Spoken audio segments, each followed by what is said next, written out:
นะโมพุทธายะสิทธังนะโมพุทธายะสิทธัง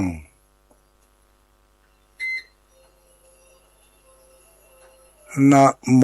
พุทธายะสิทธัง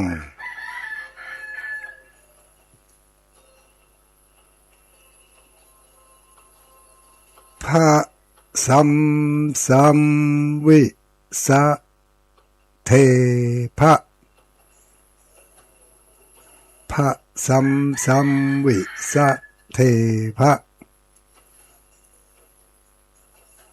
พระสัมสัมวิสะเทภะ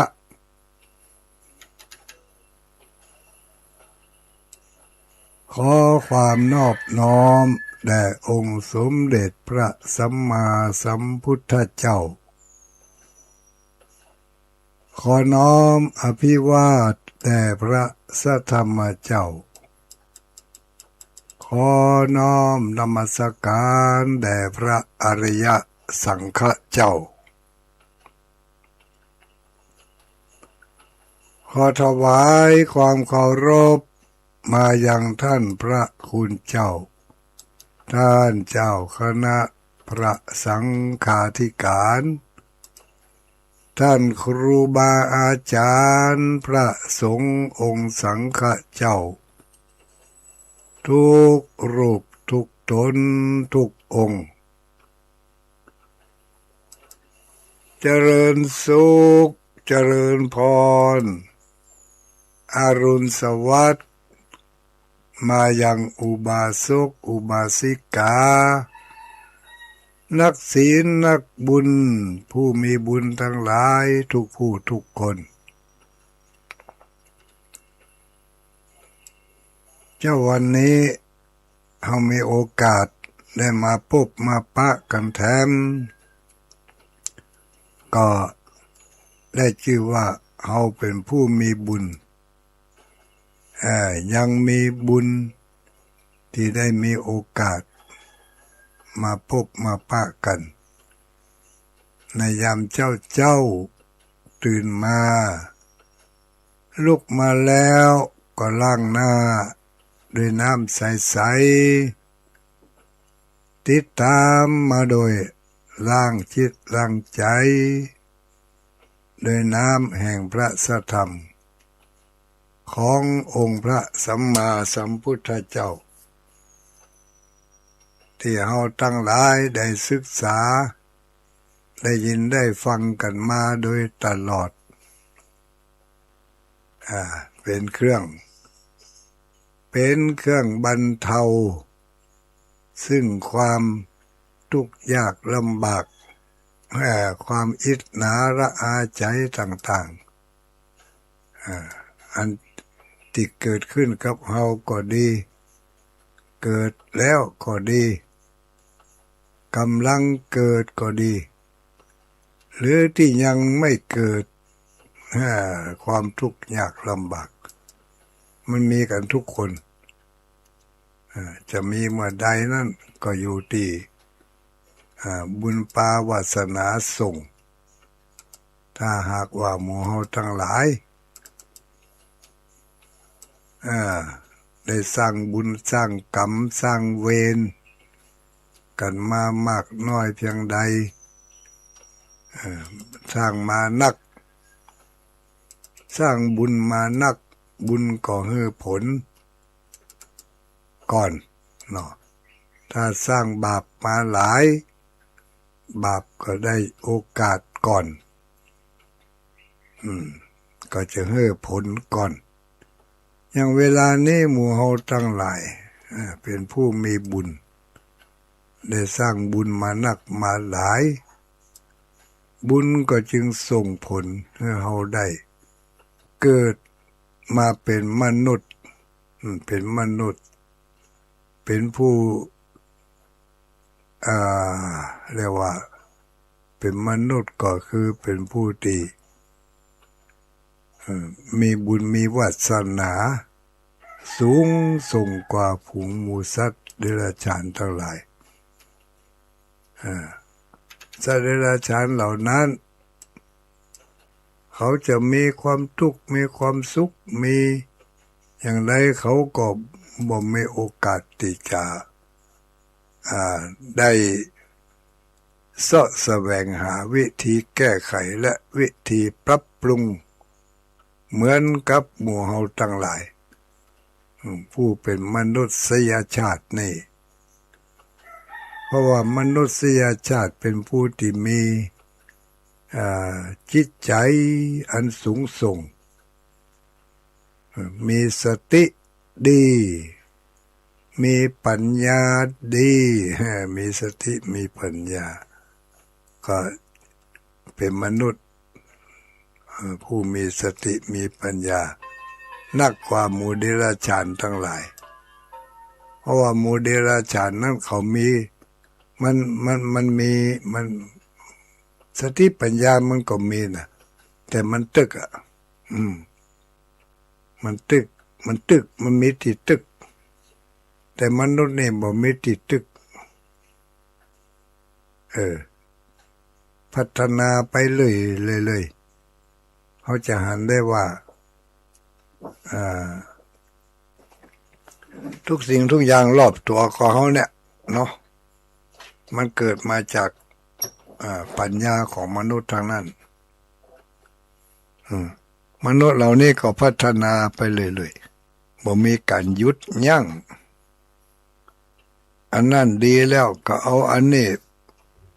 มาแถมแปลงอันนั้นดีแล้วก็แปลงอันนี้แถมดีแล้วบ่ดีเตื้อ เอาเข้าแปลงดีเนี่ยดีทำดีลืมคิดถึงสิ่งที่บ่ดีจะที่ตามมาก็มี ก็เลยเกิด เป็นอุปัตวเหตุเพศภัยอะไรต่างๆก็มากหน้าหลายตาก็เกิดจากคิดกันเอาไว้แล้วก็พัฒนาไปเลยพัฒนาการปรับการแต่งการต่อเติมเสริมขึ้นไปติ๊กบางทีก็สลาใจ เกิดความสลาใจคิดว่ามันบ่เป็นหยัง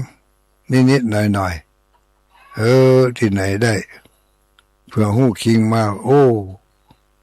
ไปกันจะนักจะหลายเสียหายไปมันใจก่อยๆมันใจน้อย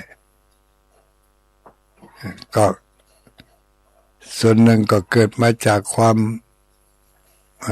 การพัฒนานั่นแหละพัฒนาทางด้านภายนอกไปลืมคิดใจหาทางภายในกันเนาะลืมคิดใจหาความสูญเสียจะเกิดขึ้นโดยสติปัญญานั่นที่มีการพัฒนาทางด้านสติปัญญานักขึ้นแต่ว่า ขาดเรื่องของคุณธรรมพัฒนาทางด้านรูปธรรมไปติ๊กๆลืมนึกถึงทางด้านนามธรรมคนที่ได้ทำความบดีทั้งหลายความเสื่อมเสียเกิดขึ้นกับตัวเองและสังคมทั้งหมดทั้งมวลทั้งในปัจจุบันและในอดีตที่ผ่านมาคนเหล่านั้นไม่ใช่ว่าเป็นคนบ่ฮู้ใช่ว่าเป็นคนบ่ฮู้อิโนอิเนอะไรเป็นผู้รู้ทั้งนั้นเนาะเป็นผู้รู้เป็นผู้มีความคิดดีเป็นผู้มีสติปัญญากว้างขวางอยู่แต่ขาดความยับยั้งชั่งใจ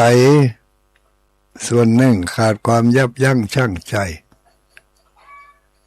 คิดว่าตัวเองเก่งตัวเองมีความสามารถทำอะไรได้ก็ทำไป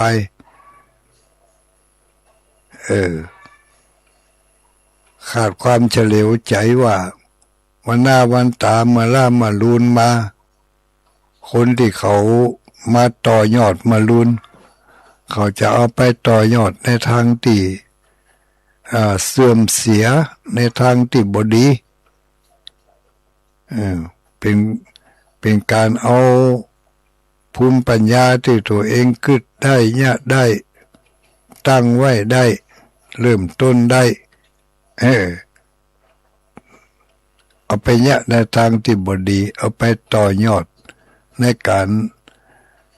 ทำลายบ่ได้เอาไปต่อยอดในการพัฒนาให้ดีขึ้นสักกำในโลกของเราทุกมื้อทุกวันนี้เราสังเกตพอมีทั้งดีและทั้งบ่ดีบางครั้งบางอย่างก็ยั่งยืนตั้งแต่เริ่มต้นมาจนถึงปัจจุบันนี้ก็ยังบ่มีการเปลี่ยนแปลงบางอย่างก็ล่มสลายหายไปกับกาลเวลากับสภาพเหตุการณ์ต่างๆที่เกิดขึ้นมาทั้งหมดทั้งมวลทั้งหลายเหล่านี้ก็ยังที่ว่าเกิดมาจาก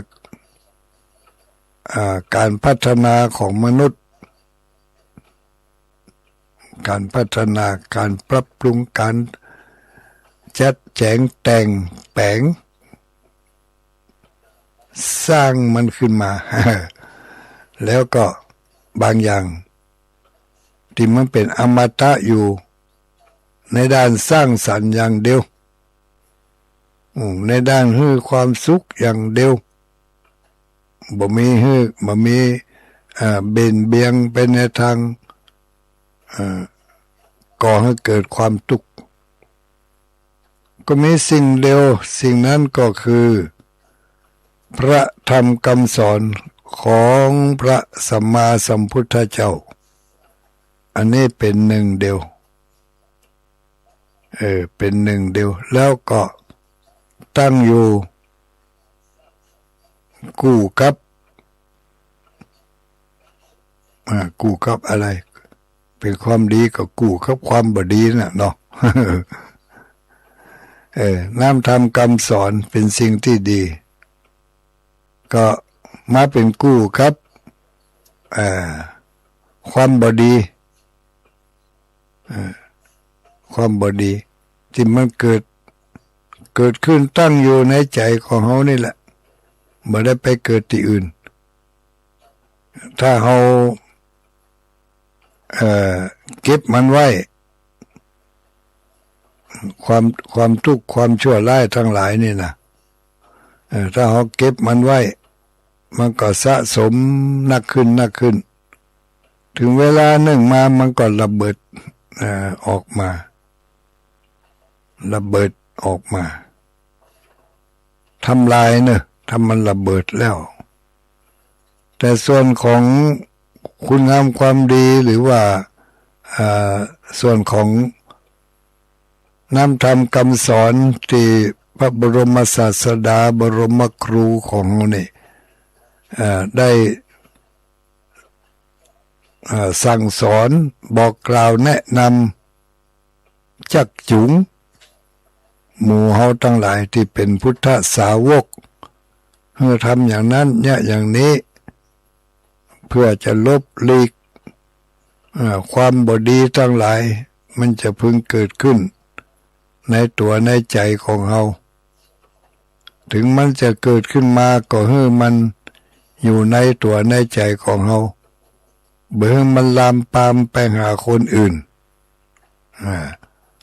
ทุกคนมันก็มีเหมือนกันหมดทั้งดีทั้งชั่ว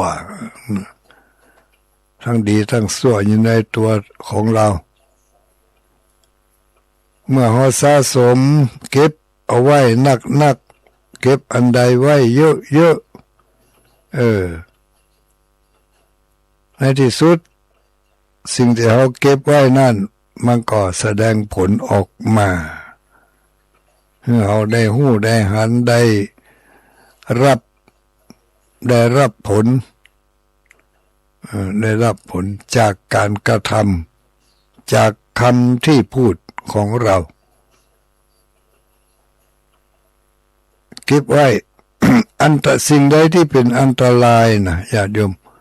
ถ้าเราเก็บไว้สวรรค์นั้นมันก็ต้องโดนระเบิดในมาเหตุปัจจัย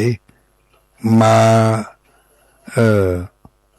าจุดประกายให้มันตะวาเนี่ยเราได้ยินข่าวเนาะตะวาก็ว่าตะคืนนี่อย่างนี้ตะวากันเนาะที่เขาหันข่าวระยะนี้มีข่าวบอกให้ดีนักนะเนาะ เป็นนำเสนอเขาก็มัน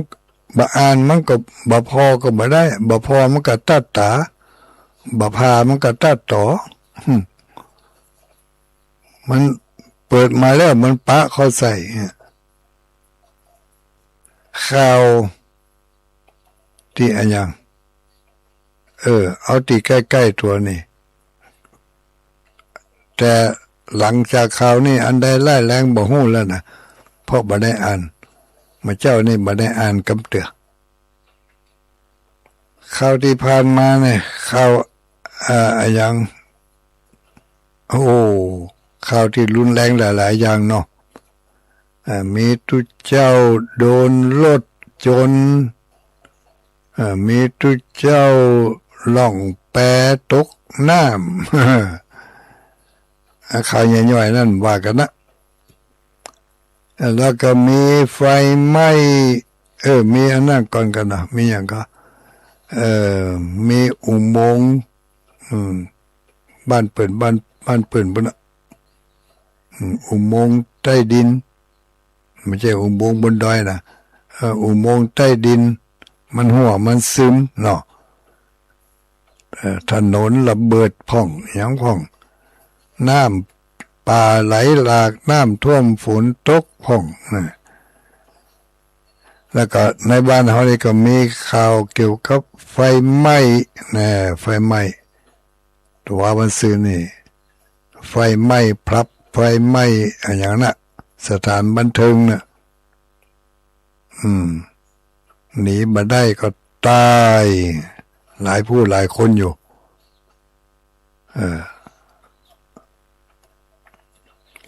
ต่อมาตรงว่ามีข่าวธรรมะเกี่ยวกับความสูญเสียนี่ก็ยิ่งใหญ่เหมือนกันเกี่ยวกับระเบิด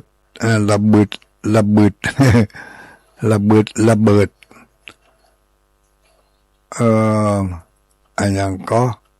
ผู้ระเบิดอีกเนาะผู้บอกไฟบอกไฟที่เขาจังเอาไปจิงานศพจิงานบันเทิงน่ะผู้ที่จิตึ้งน่ะเนาะระเบิดที่จริงผู้บึ้งมาค่ำมาคืนนี่นะงานศพกางานยังกาเนี่ยกาผู้นั่นนี่มาใครให้เขาจิสักเตือเนาะ มันเตือดึกดึงกลางคืนจิผู้ดังแล้วบ่ดังเตือคนบ้านใกล้บ้านกิมบางทีเปิ่นเจ็บไข้ได้ป่วยอยู่หกคนจะยะมันก็ถึงบ่สนใจมันจะยะของมันอย่างเดียวถ้ายะอย่างเดียวได้ยินกับมันคนเดียวก็ไปว่าอย่างเนาะอันนี้ยะคนเดียวได้ไปยะให้คนอื่นได้ยินแล้วก็ทำ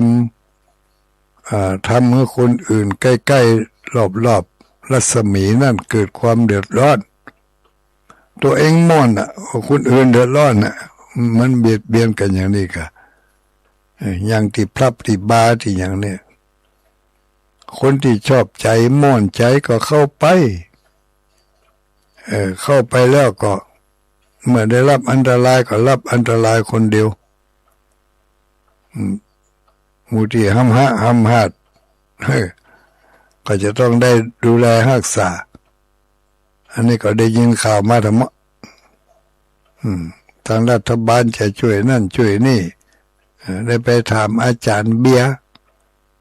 อาจารย์เบียก็ว่าบ่สมควรจะเอาภาษีของชาวบ้านไปช่วยก็เขาไปสนุกสนานคนเดียวเขาเกิดความเสียหายมาเกิดความอันตรายมารัฐบาลเขาไปอุ้มไปช่วยมันก็ตายก็ให้เนาะถ้าเกิดว่าเป็นภัยธรรมชาติที่บ่มีภัยสร้างภัยกึดน้ำนองไฟไหม้โดยที่ว่าเหตุสุดวิสัยบ่มีภัยไปก่อไปตั้งเก้าถ้าอย่างอี้ก็ยังว่ากันเนาะไฟปะไลกันกะหรือว่าน้ำมันทุมันทักโดยน้ำฟ้าสายฝนกะอันนี้ก็น่าจะช่วยอยู่แต่ว่าเข้าไปแอวสนุกสนานอย่างอี้นี่มันน่าจะไปช่วยให้เจ้าของงานเป็นจัดการคนเดียวเป็นประกุมประกันอะไรอย่างเป็นก็มีเนาะอันนี้ก็แล้วแต่ใครจะคิดอย่างใดถ้าลุงบ่ได้ตัดสินใจเนอะได้ยินข่าวมาก็ว่าต่อเขาว่ามาเราก็ว่าไปลุงเนี่ยบ่ได้กึดในส่วนนั้นลุงกึดในส่วนของความเป็นมาเป็นไปความทุกข์ความยากความลำบากตลอดถึงต้นเหตุสาเหตุเป็นจะได้มาจะได้เนาะแล้วก็ผลที่ได้รับจากเหตุการณ์ที่เกิดขึ้นผู้ที่ได้รับผลโดยตรงก็คือผู้ที่อยู่ในเหตุการณ์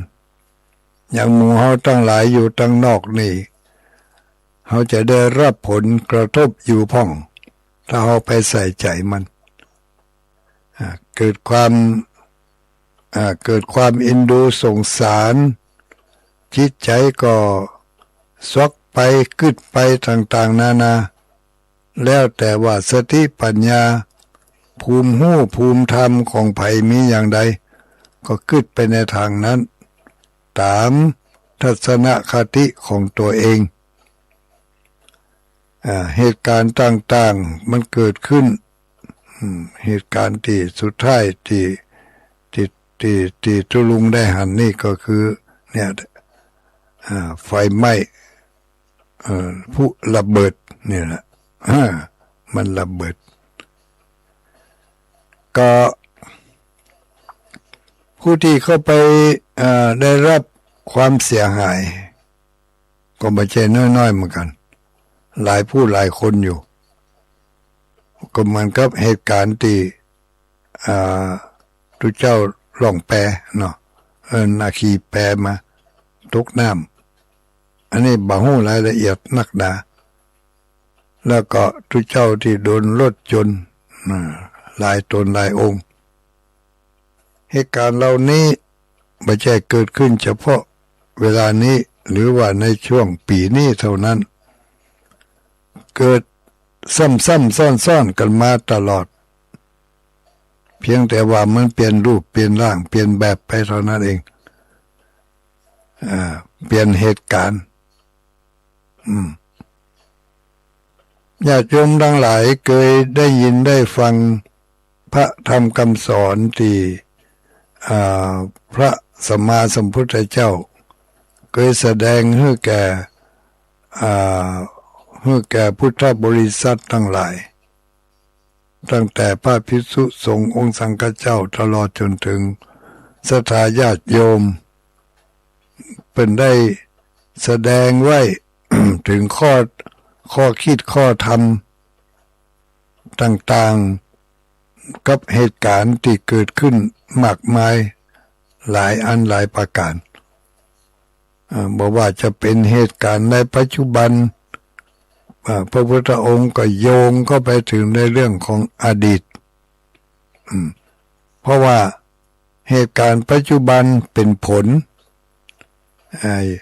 เพื่อก็โยงไปเพื่อหันเหตุในอดีตการทั้งเหตุปัจจุบันและเหตุในภพก่อนชาติก่อนเป็นมีเป็นเรียกว่าเป็นมีญาณสัพพัญญูพระของพระสัมมาสัมพุทธเจ้าปัญญาอันหาที่สุดบ่ได้ของเป็นหู้เป็นหันเป็นได้หู้ได้หันได้ยินได้สัมผัสด้วยญาณของเพิ่นทุกสิ่งทุกอย่างบัดรอดไปจากความหู้ของเพิ่นได้เพิ่นก็หู้หมดโลกาวิทูเป็นผู้รู้แจ้งโลกทั้งโลกมนุษย์เทวโลกยมโลกแล้วก็ปุ่นตกต่ำไปจนถึงนรกอเวจีบ่มีสิ่งใดที่พระพุทธเจ้าเพิ่นไม่รู้ไม่จำกัดเรื่องของสติปัญญาของเพิ่นแล้วก็เพิ่นก็โยงอธิบายให้เข้าใจถึงเหตุถึงผลให้คนที่ได้ไปตั้งคำถามเพิ่นก็ตอบไปอย่างเหตุการณ์ที่เกิดขึ้นกับบ้านเฮาเมืองเฮาอย่างที่ว่ามาเนี่ยถ้าเป็นอดีตถ้าเป็นสมัยที่พระพุทธองค์ยังมีพระชนอยู่นั่นคนก็คงจะเอาไปถามถึงสาเหตุก็คงจะบันนี้กันไก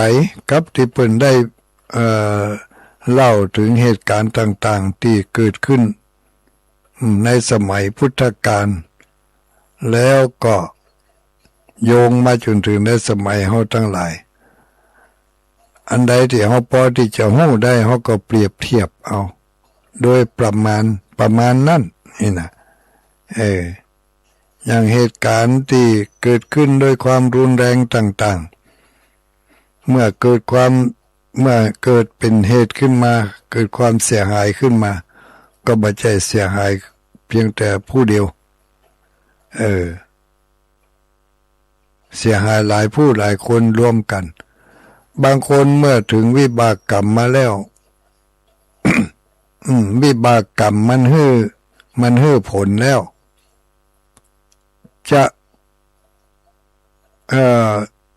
จะบ่ได้ไปร่วมกิจกรรมอันนั้นเพื่อความสนุกสนานบันเทิงแต่ก็จำเป็นต้องมีภาระหน้าที่จะต้องเข้าไปเกี่ยวข้องแล้วเขาจะไปโทษว่าเขานั่นก็เกิดความสนุกสนานนี่นะก็เพิ่งมันตายอย่างมื้อนี้มันบ่ได้ไปเพื่อการบำเพ็ญคุณงามความดีมันไปสนุกสนานมันก็บ่ใช่อย่างอันอย่างเดียวที่เราได้ยินได้ฟังมามันอาจจะมาเป็นกระแสนักอย่างเช่นว่าจัดงานทำบุญนี่นะเนาะจัดงานทำบุญก็หวังจะได้บุญนั่นแหละเกิดเหตุเพศภัยขึ้นมา มีอันตรายเกิดขึ้นฟ้าผ่าฟ้าแม่ลมพัดอาคารถล่มต้นไม้ก่นอย่างนี้เนี่ยตกใส่ก็ไม่ใช่ว่ามีการเหตุการณ์อันชั่วร้ายที่มันเกิดขึ้นที่ไป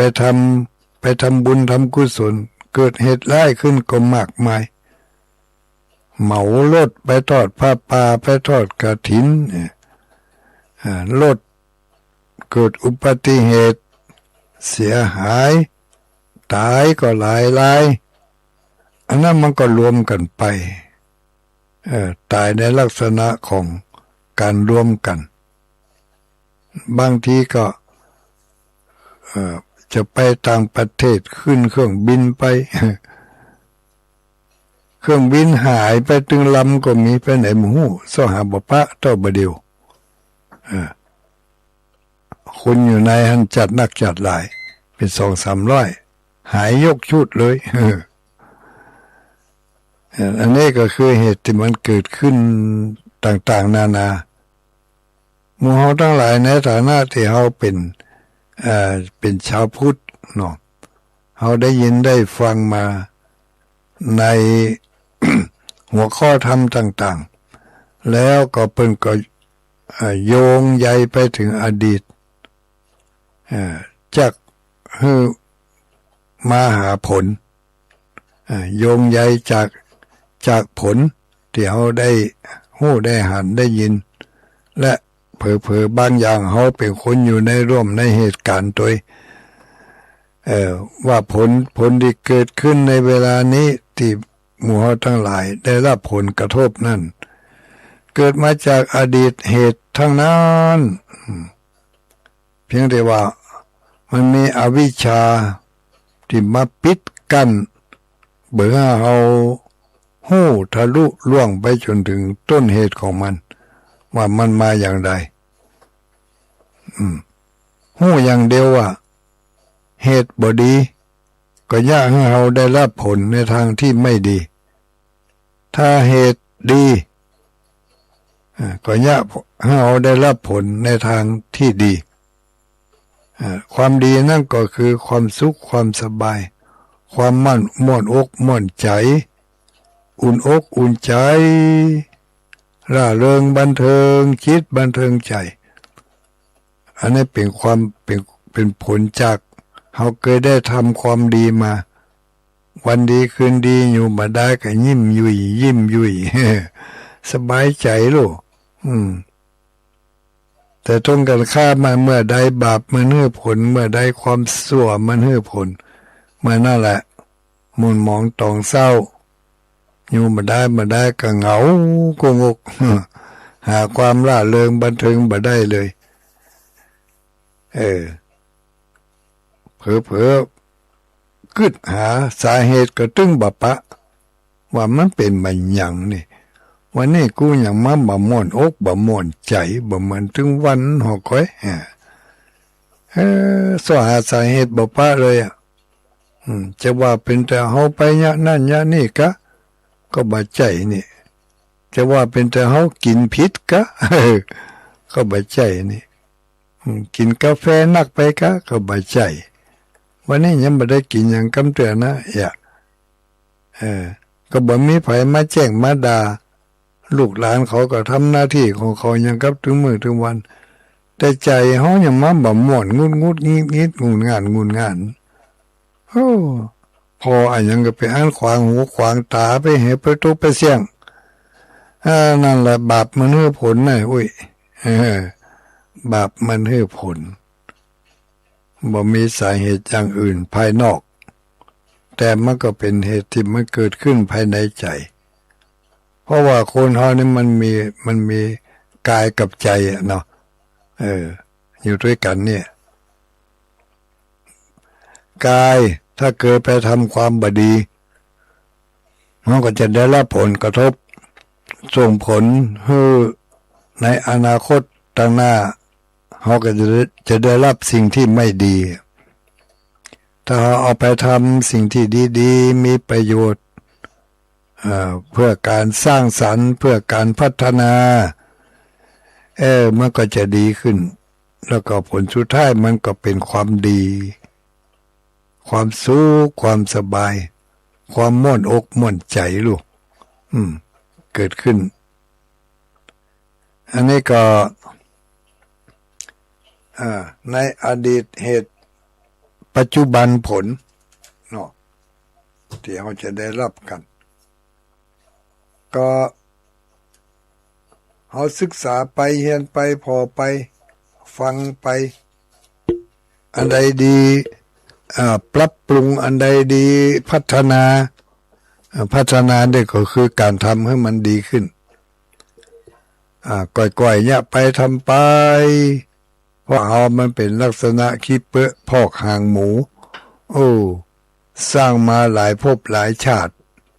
ผลที่เขาได้รับปัจจุบันนี้ก็จึงมีถึงหลายอันปัญญาเมื่อมันมีความทุกข์อกทุกข์ใจทุกข์กายมากก็จะไปตำก้อยน้อยใจมันในโชคชะตาในฟ้าลิขิตคือชีวิตเป็นมาอย่างนี้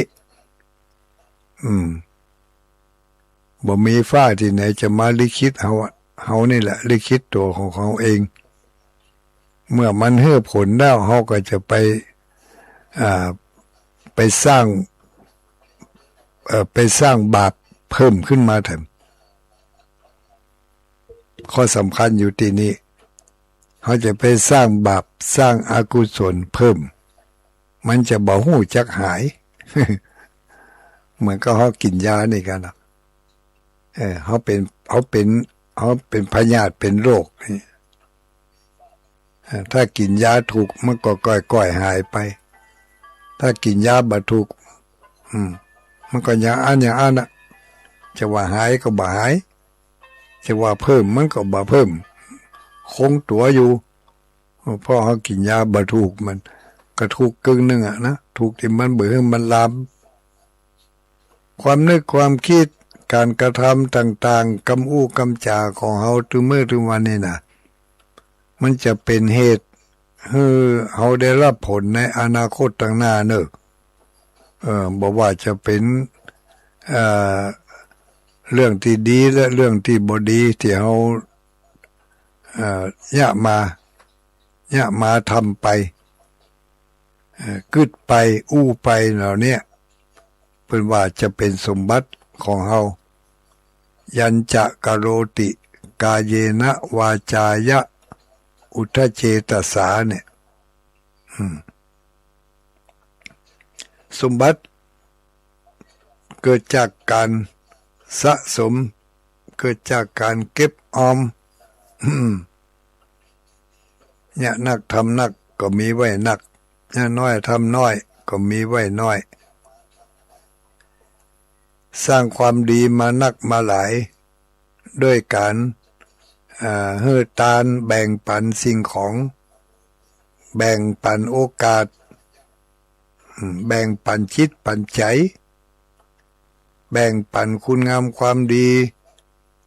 เฮาฮื้อสิ่งใดแก่ไผสิ่งนั้นก็จะตอบสนองมาฮื้อเฮาเมื่อลุนบอกวันนี้ก็วันผูกบอกวันผูกก็วันฮื้อถ้าว่าแจ้วันฮื้อก็ปีหน้าพุ่นน่ะปีหน้าก็ยังบ่ทันฮื้อผลเตื้ออย่าไปสละใจว่ามันไม่มีผลนะผลมันมีปีหน้ามันบ่ทันฮื้อผลมันก็ไปฮื้อจาดหน้าเฮาเชื่อลูกจาดหน้าฮู้ได้ได้ว่าจาดหน้ามันมีก็วันผูกมันมีก็อีกถ้าวันผูกมันมีก็แสดงว่าจาดหน้ามันมีแล้วเฮาหันก็วันผูกไผก็บ่หัน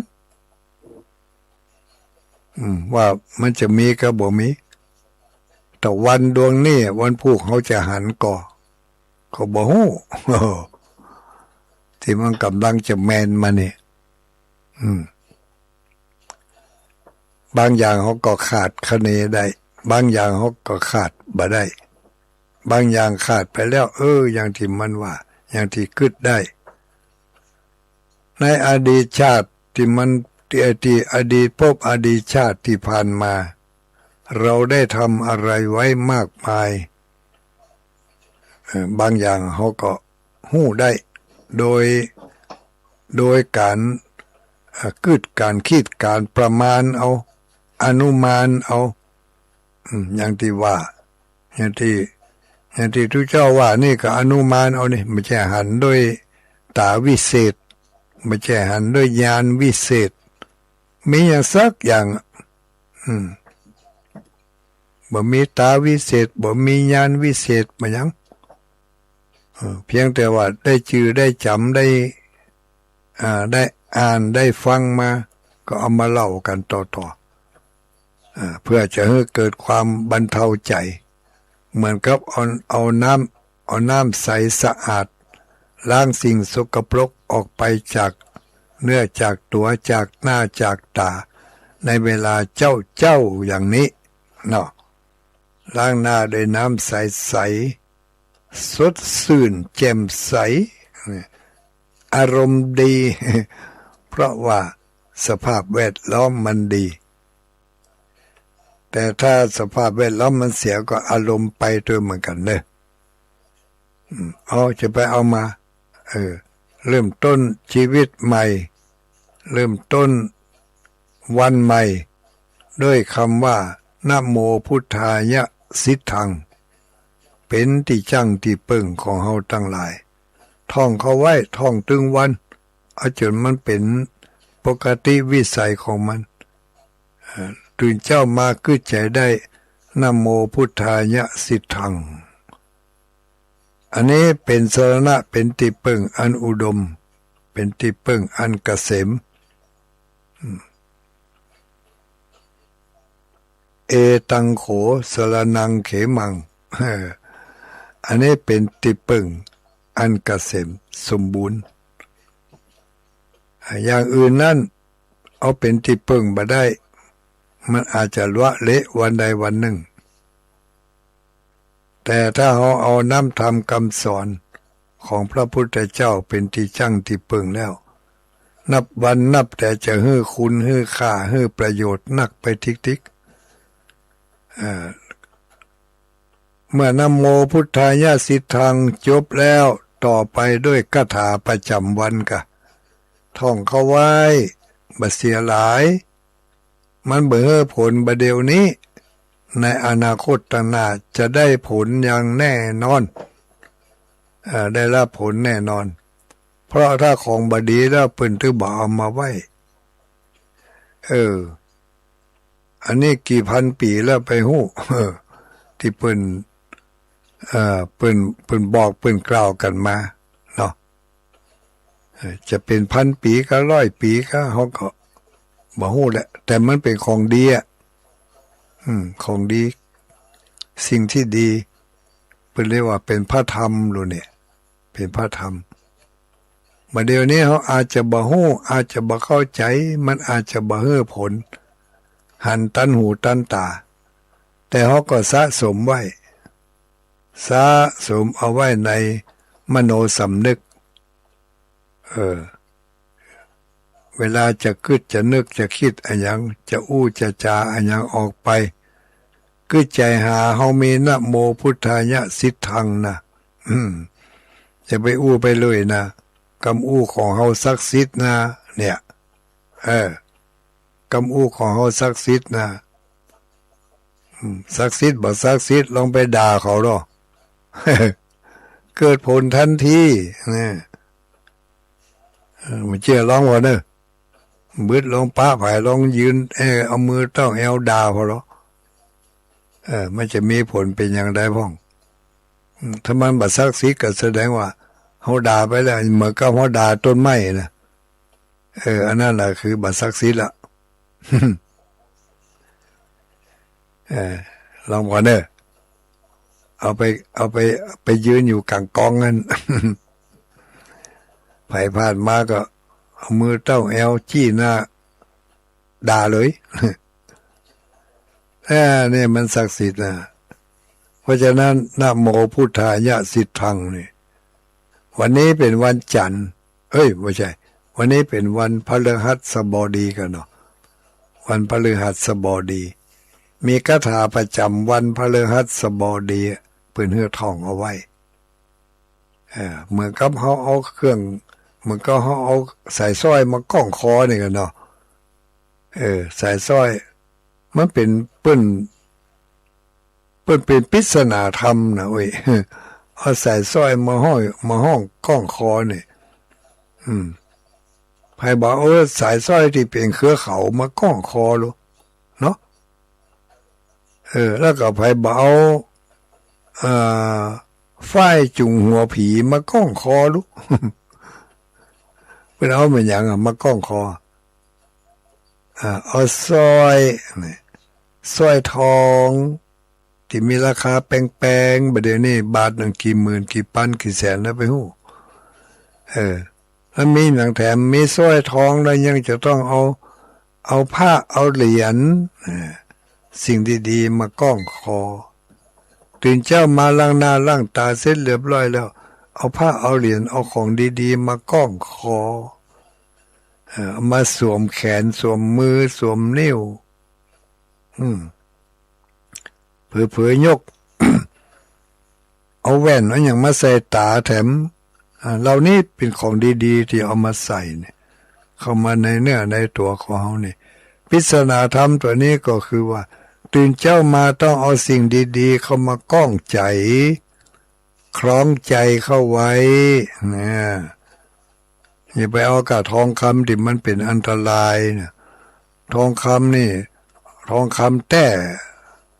ใส่ไปในกาดในลีพันเข้าไปในย่านชุมชนถึงมื้อถึงวันนี่อันตรายนะดีขอตืดเอาเหี้ยเนี่ยเขาหันในคลิปในข่าวก็มากมายแต่ว่าทองที่เป็นอมตะนี่ก็คือทองธรรมไม่ใช่ทองคำนะทองธรรมนะโมพุทธายะสิทธังวันนี้วันพฤหัสบดีก็ว่าพระสัมวิสะเทพะพระสัมวิสะเทพะเป็นคาถาปูจาประจำวันแต่ละวันก็แต่ละอย่างบ่เหมือนกันจุดมุ่งหมายอันเดียวกันแต่เปิ้นฮื้อแยกออกมาเพื่อจะฮื้อเฮาได้มีสติปัญญาต่อเติมเพิ่มจากที่มีอยู่ฮื้อมีนักขึ้นมนุษย์เป็นผู้มีใจสูงเป็นผู้ที่มีปัญญาบ่จำกัดบาคงที่อยู่เก่าบ่เหมือนกับหมู่เดรัจฉานทั้งหลายเดรัจฉานทั้งหลายนกหนูหูปีก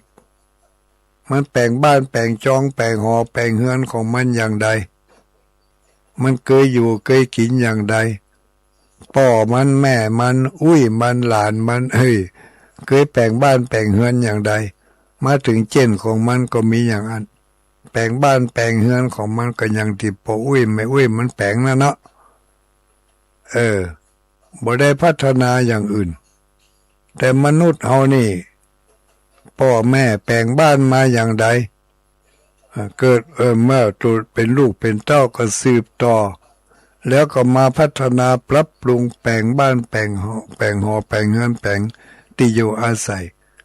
ให้ดีกว่างามกว่าที่พ่อแม่เพิ่นแปลงเอาไว้อันนี้ก็หันได้ว่าเฮาพัฒนาแล้วเผลอพัฒนาไปกว่านั้นพ่อแม่เพิ่นแปลงมาจัดดีให้นาสาโทเพิ่นเก็บเพิ่นสะสมเอาไว้มาถึงเฮาเจนลูกเจนหลานนี่เคาะขายหมด บ่เหลืออย่างสักอย่างอันนี้ก็เพิ่นเรียกว่าพัฒนาแล้วเป็นไปในทางที่เสื่อมโทรมและชิบหายเพิ่นเรียกว่าพัฒนาเพิ่นเรียกว่าทำลายแต่พัฒนาให้มันดีขึ้นนี่เรียกว่าพัฒนาจิตใจของคนเฮาก็เหมือนกันเกิดมาตั้งแต่เล็กแต่น้อยมีอุปนิสัยอย่างใดมีความเคยชินอย่างใดเคยแจ้งเคยด่าเคยเล่าหน้าจากขวัญอย่างใดถ้าไม่ยอมหยุดยอมยั้งเพิ่มขึ้นไปเลย มันก็บ่ได้พัฒนาเจ้าวันนี้ก็อย่าลืมนะนะโมพุทธายะสิทธังใครบ่เคยได้ยินได้ฟังคำเตือหรือเคยได้ยินได้ฟังมาบ่อยๆลืมไปเหี่ยก็มาทบทวนกัน ทุกเจ้าเนาะสองเจ้าลำได้ออก มีอะไรอย่างบางสิ่งบางอย่างมันคักข้องนะแต่ว่าก็ไม่ได้มาปะสกรรมคืนเจ้าก่อนนั่นก็ไม่ได้มาปะสกรรมขัดข้องทางเทคนิคบางสิ่งบางประการเอาไปเอามาบัดเดี๋ยวนี้6 โมงปลายพอจะ7 โมงนี่แล้วเนี่ยเนาะข่าวบุญข่าวกุศลข่าวคนที่ควรจะได้รับทราบในเขตอำเภอเวียงป่าเป้านี่เนาะ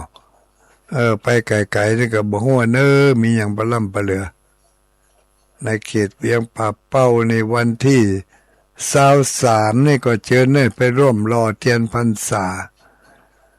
อันนี้ในนามของคณะสงฆ์และคณะศรัทธาข้าราชการพ่อค้าประชาชนพุทธบริษัทจัดรอเทียนพรรษาประจำปีที่วัดป่างิ้วตำบลป่างิ้วอำเภอเวียงป่าเป้าจังหวัดเชียงรายก็หันไปเนี่ยก็เนี่ยถ้าเปิ่นไปกะตาลำปางนี่วันที่26เนอะวันที่26ลืมไปแล้วที่มอจะรอเห็นกะหาตาลำปางนี่แล้วก็ตั้งอื่นตั้งไกลนี่ก็บอกว่าสุมาเตอะพี่น้องญาติโยมอยู่บ้านไกลฟังข่าวเอาเถอะเนอะอยู่ใกล้ที่ไหนก็ไปที่หั่นการรอเทียนพรรษานี่เป็นการเป็นจะได้อานิสงส์ที่ทำให้ดวงตามีความสว่างไสวนะมีจิตใจเบิกบานมีความสำราญในอารมณ์เป็นการต่อบุญเติมทุน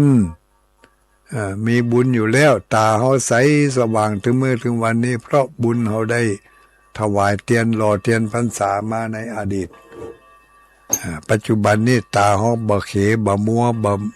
ฟังก็เพราะว่าเขามีบุญส่วนนี้มาอย่าไปลืมไปต่อบุญกันเถอะเนอะเจ้าวันนี้ก็คงจะนำรายการธรรมารับอรุณวันนี้จากญาติโยมทั้งหลายไปก่อนก่อยพบก่อยปะกันในโอกาสต่อไปภาวะอภิวาทนาสีลิสะนิจังวุฒาปจายิโนจัตตาโลธรรมาวัฏันติอายุวันโนสุขังปลัง